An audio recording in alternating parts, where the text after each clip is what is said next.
পাখাটা কাট কর, পাখাটা কাট। উল্টো ওটা উল্টো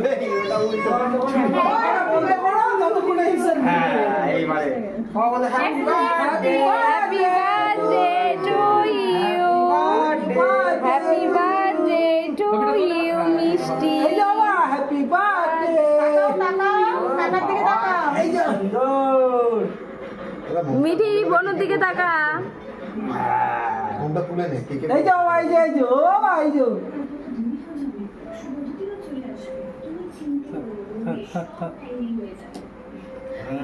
এবার দাও, এদিকে দাও, তুমি দাও, এদিকে তাকাও। সবাইকে একটুখানি দেখাই মুখগুলো। রিলস হ্যাঁ অবশ্যই অবশ্যই অবশ্যই অবশ্যই রিলস করতেই হবে। আর দাদু ওখানে বসে আছে কেন? এবারে সবাইকে কেটে কেটে দেবে, ঠিক আছে?